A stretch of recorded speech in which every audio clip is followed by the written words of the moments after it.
topics and opinions expressed in the following show are solely those of the hosts and their guests and not those of W4CY Radio, its employees, or affiliates. We make no recommendations or endorsements for radio show programs, services, or products mentioned on air or on our web. No liability, explicit or implied, shall be extended to W4CY Radio, its employees, or affiliates. Any questions or comments should be directed to those show hosts. Thank you for choosing W4CY Radio. Welcome to the Ask the Expert show on W4CY Radio and Talk4 TV, where we bring you educational information from top local experts in the fields of legal, health, financial, and home improvement. Now sit back and listen to experts in family law, association law, hearing loss, business brokers, home care, along with many other topics. Now here are your hosts, Steve-O and Sophia. Hey, good morning, Florida. Welcome to another Ask the Expert show where we bring you the top experts in the field of legal, health, financial, and home improvement. 12 years ago, I had this idea to offer educational information on multiple topics and really educate people that they have a show that they can get information that is going to help them throughout their lives. Our first show this morning is one of the shows that I absolutely had in mind when I was putting this together. We just got a phone call right before the show telling us how much they enjoy a show like Provise does, and that he's been listening to us for 2 years, and he really complimented our next expert, Ray Ferrara, and he's actually a client of theirs. But he just called just to say how much he enjoys the show, and that's what this is about. Good morning, Ray. Good morning, Steve. Nice to be with you as always. Hello, Ray. I'm here. Okay. Can you not hear me? I hear you. Yes, I hear you. All right. Good. Well, good morning, Steve. Yeah, that was a nice way to start the morning off. And, you offer so much great information, Ray. And, you've built up such an organization. Your show is now statewide throughout Florida. Tell people about your company. Well, Provise Management Group is a financial planning and investment management firm. And we always stress the financial planning first because we think that everyone should have a written financial plan. We know that with having written down our goals and anything in life, we want it prepared in advance to know what we're going to do. You don't want a lawyer to go into court without a plan. You don't want a doctor to start operating without a plan. And we don't think you should deal with your finances without a plan. And once we do that plan and understand your goals, your motivations, your values about money, we believe we're able to do a better job investing that money. And we are currently investing about $2 billion on behalf of our roughly 1,200 clients scattered over 30-something states. And we have offices, Steve, as you know, in Clearwater, which is our main office, and also one in the West Shore area of Tampa. But it's amazing in this day of technology, we're able to deal with those people in those other 30 plus states using Zoom. So folks from Miami, Jacksonville, Tallahassee, cover the state, more than happy to be able to work with them. And just right up front, just to remind everybody, we always offer a complimentary 1-hour consultation in either our Clearwater or Tampa office or by Zoom, whatever is most convenient. I kind of get to know you. Nothing more than that. Don't have to bring any paperwork. Don't have to do anything. It's just, let's sit down and just talk and get to know each other. Ray, you've built a company that has such an impeccable reputation. And that's pretty amazing in your line of work, because there's always people out there who felt like they were short-sighted, but we don't get that with Provise. You've just built up such an amazing company. Well, Steve, thanks. We work hard on behalf of our clients. we work at a fiduciary standard of care, which means we always have to put our client's interest ahead of our own. We are very proud of our reputation, and we work hard not only to build on it, but to keep it that way. Yeah, sometimes I think, God, does Ray pinch himself in the mornings from where he started the company to where he is now? Well, it's been an interesting journey that we've enjoyed since August of 1986 when we formed the company, and never thought that it would get to be what it is today, but delighted that it is, with 14 advisors that we have, plus a beautiful staff of 16 people who handle all of the back office and paperwork for us. Well, let's get right to the show. We got a letter from Jennifer in Naples. She said, I just inherited my mother's IRA, which is substantial. I want to hold on to it until I retire in another 10 years. How should I invest it? Well, it is a little complicated. So my first piece of advice is go visit with your financial planner. If you don't have one, take advantage of our free consultation. Be happy to explain it in much more depth than we can do here this morning. Secondly, be sure to visit with your tax advisor because it's going to depend on how old your mother was when she passed away. If she had not started her required minimum distributions, then you can roll this into a beneficial IRA, and you have to take money out no later than the end of the 10th year following your mother's death. Now, you can take out as much or as little as you want anytime over the 10 years, but it must all come out at the end of the 10 years. If your mom had reached the age where she was required to take distributions from her IRA, then you too are going to have to take distributions every year for the next 10 years until you totally exhaust it at the end of the 10 years. So first thing was mom taking her distribution, her mandatory distributions or not? And then that will determine how you are able to do it. It's a little more complicated than that, Jennifer. So again, visit with your financial planner, visit with your tax advisor to make sure that you're going to be doing it in a proper way. Ray, just give everybody your phone number while after this question. I think we're going to be doing it throughout the show, but give everybody the phone number. Sure. The two ways to reach us. The first is to give us a call, as you'll see it's scrolling across the bottom right now, 727-441-9022, 727-441-9022, or go to our website, provise.com, and you can leave your name and number there, and we'll get back to you with phone call. Or you can email me at info@provise.com, info @provise.com. You know, it's funny, people say, if you're going to go have dinner with family, make sure not to talk about politics or religion. But with our show, I mean, especially when it comes to money matters, you do get into politics. And here's a letter from Eugene in Pinellas Park. The president and former president are going to debate soon. That's the next couple of weeks. I don't know who to vote for, but want a better economy. How will the presidential election affect the stock and bond markets? Whoa, that's a hot potato. I know. That'll wake you up early in the morning.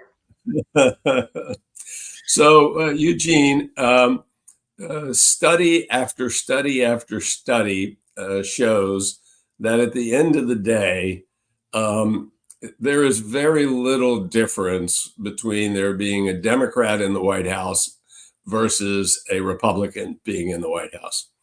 Now, one would think that the most could get accomplished would be when the same party controls Congress and is in the White House. But actually, it's very ironic, at least from a legislative standpoint, that the biggest part of the work gets done when one party controls the White House and another party controls both houses of Congress. So think about that for a moment. Now, if you actually go back and look at the stock market following the election of a Democrat over a Republican, you will find a slight difference for better returns in the market under a Democratic president than you would under a Republican. Very small difference, but there is a positive difference that exists. Now, what you'll hear is from the Democrats, of course, is, well, see how great we are at managing the economy, and the stock market has a tendency to go up when we're in office. And the Republicans always say, yeah, but we were there just before you got there and had to fix everything that you messed up before when you were in the White House, and we fixed it, and that you're the beneficiary of what we did over 4 or 8 years. So let me simply say that, first of all, be sure to vote. That's the most important thing. No matter who you're going to vote for or how you're going to vote, you have to vote. That's your American responsibility. But in terms of our pocketbook issues, clearly it is at the forefront of this election in November. As well as our economy is doing, many people do not feel it's doing as well as it seems to. And they are suffering because of the large inflation. And in spite of the fact that unemployment is at some of the lowest levels it's been at years, although it ticked up a little bit this past month, people are feeling the pressure from the inflation that we experienced following COVID. So we expect the pocketbook issues to be major, and that's how we think most people are going to make a decision as to how they vote. But again, I don't care who you vote for, but please go out and vote. Very, very good advice. There's I think 5 or more meetings for the Federal Reserve Board this year. What do you think we can expect from them? So they just met last week, and they dialed down their anticipation of of interest rate reductions from 3 in 2024 to 1. 3 is at the beginning of the year. 6 is what most people expected. As we've talked about, Steve, here a number of times, we thought there would be 3. So we were half of what consensus was at the beginning of the year. And now it says 1, and I'm only giving that 1 reduction a 50-50 chance. And it's either, I'm going to guess it'll be after the elections if it happens. It's just hard for me to visualize at either the July meeting or the September meeting that they would reduce interest rates. So that's where they are. They did say that they thought there would be numerous reductions in 2025. And while all of us want to go back to those low interest rates where nobody was making any money on their savings accounts and people were able to borrow money at a very low rate, I wouldn't expect, even when they reduce it, that we would go back to where we were as we went through COVID.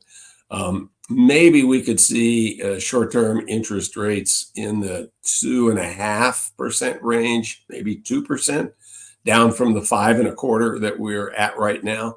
But to expect them to go back down to 0.25% where they were during the COVID and pre the Federal Reserve starting to raise interest rates a little over 2 years ago, we just don't see that happening.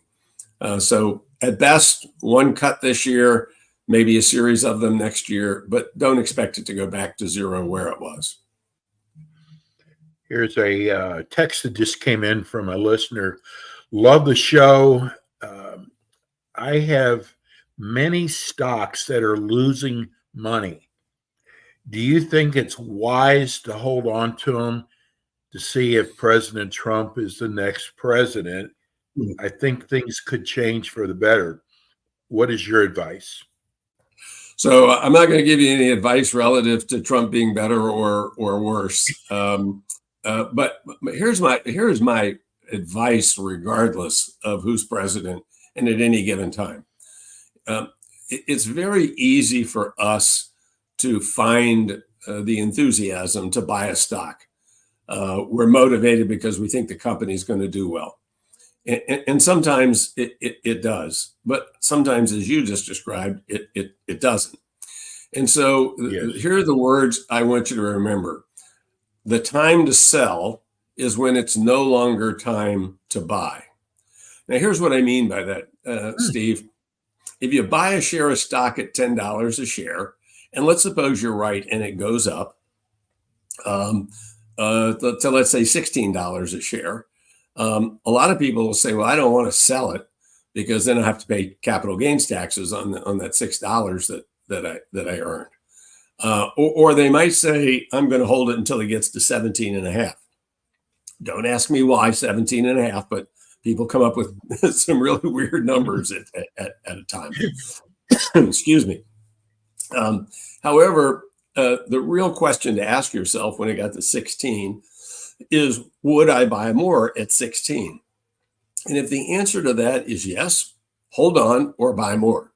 If the answer to that is no, what you've basically said is you don't believe there's any enough future value in that stock for you to invest at 16. So it's no longer time to buy, therefore it's time to sell. Now, conversely, if you buy that same stock at 10 and it goes to 5, most people, Steve, are going to say, well, Ray, I'm not going to sell it until it gets back to even, which is a lot of what's being said here. And the fact is, you need to ask yourself the same question. Did I make a mistake or is the market making a mistake? Would I buy more of it at 5? And if the answer to that is yes, I buy more of it and average down if that's what you want to do. If, on the other hand, you say, buy more of this dog, are you kidding me? Heck no. Well, what you basically said is you were wrong. There's not future value in the stock on a go-forward basis. Sell it, take the loss. You can use it to offset gains in other places.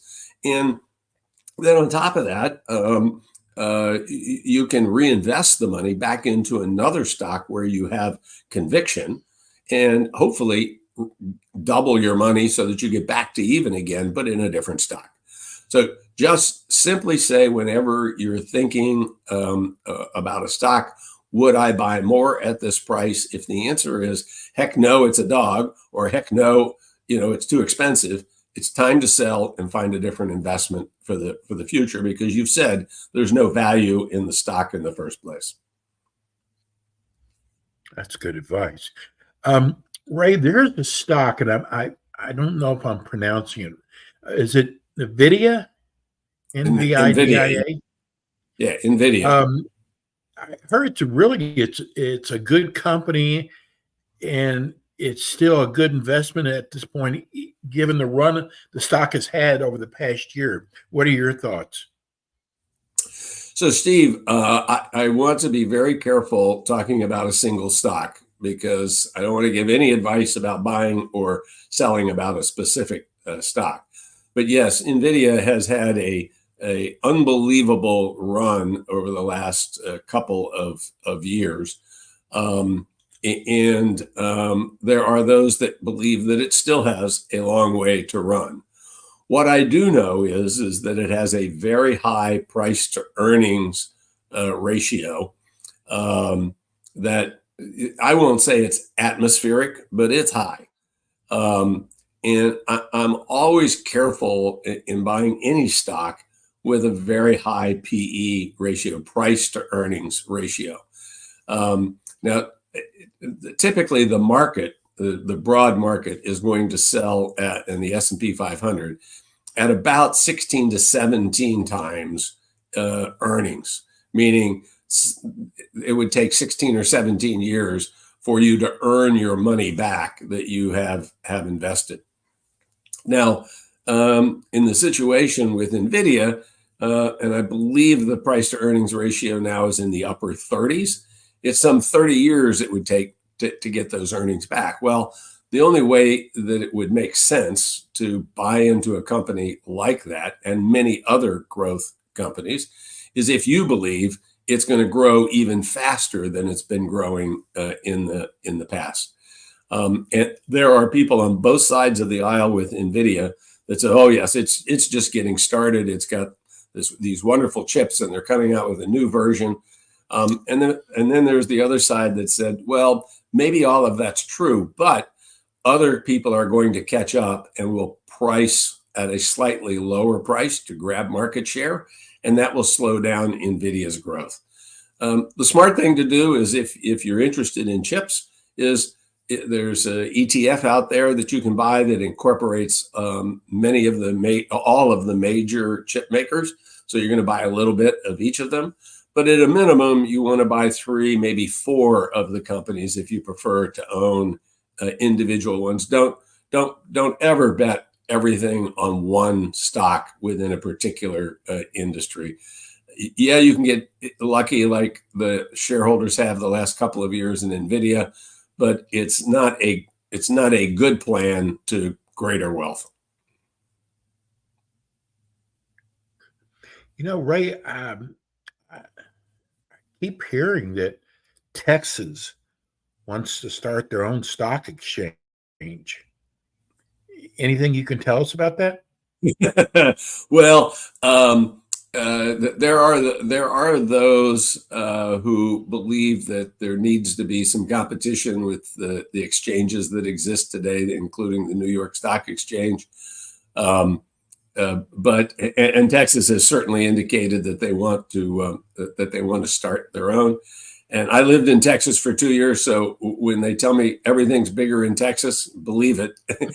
It is. I know. I'm from Texas too. We'll have to see how all of that comes down. That's a steep hill to climb. I love the enthusiasm. I love the enthusiasm, et cetera. But and I won't say that it can't happen. But the question is it can happen, but can you make money at it? And that's the real question at this point. So I would expect them to actually end up doing it, but it's going to be a steep hill in order to make money and to attract investors to that new exchange. Ray, we got a few minutes left. Tell people, and you can brag, it's okay. Tell people why they should have you to represent them, your company, when it comes to money management. So, Steve, everybody asks us, well, aren't you like everybody else? And the answer is, sure, in many ways we are. But our distinguishing feature that I believe exists is what I talked about right at the beginning of the show, that we are planners, and we believe in financial planning. And that is our distinguishing feature. You know, my major role, but by the way, Steve, you do not want me investing your money. That's why I've got 3 qualified folks led by one of our partners who are the ones that do the investing piece. But if you're going to do the planning piece, either at the beginning, and by the way, financial planning isn't a one and done. It's an ongoing process because goals change, goals are achieved, stuff happens. That's a very scientific financial planning term called stuff. And so you have to be able to adjust. And with a written financial plan, we believe people have a greater chance of success than they do without it. And you know, if you have never hired a financial planner and they don't want to do a written plan, find somebody who does, because it will make a difference. And if you have a planner and they've never written a financial plan for you, then try to find another one, in our opinion. So we believe that the plan is the heartbeat of the financial life, and that with a plan that you have a much better chance of success. And when we write the plan, we do charge a fee to do a plan based, again, upon how complicated the plan might be. But it's not horribly expensive, and it's a great first step. And again, we work at a fiduciary standard of care where we always put your interests first. Take advantage of our 1 hour complimentary consultation in our Clearwater or Tampa offices or via Zoom. You can call the office. The number is there scrolling across the bottom at 727-441-9022. Or send me an email at info@provise.com, and we'd be happy to schedule that meeting. Let's just get to know each other. That's all that it's about. And if it's not a good fit, and if we're not the right firm for you, maybe we can make a recommendation to someone who is. Ray, as always, we love doing this show. We love what you offer our listeners and viewers.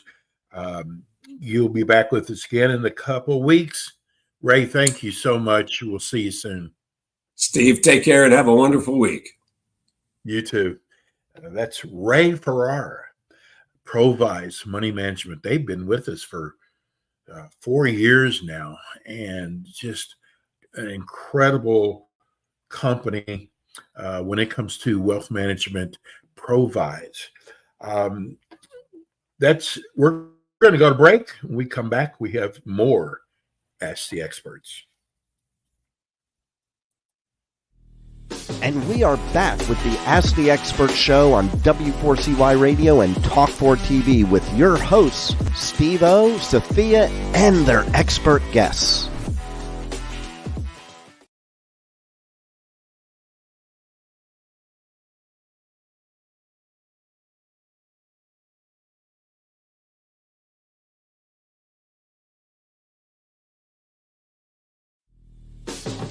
Thanks for tuning in today to the Ask the Expert show on W4CY Radio and Talk4 TV. Tune in next week and every week to hear more from our experts on personal injury, insurance, air condition repairs, estate planning, Medicare, and many other topics in the areas of legal, health, financial, and home improvement.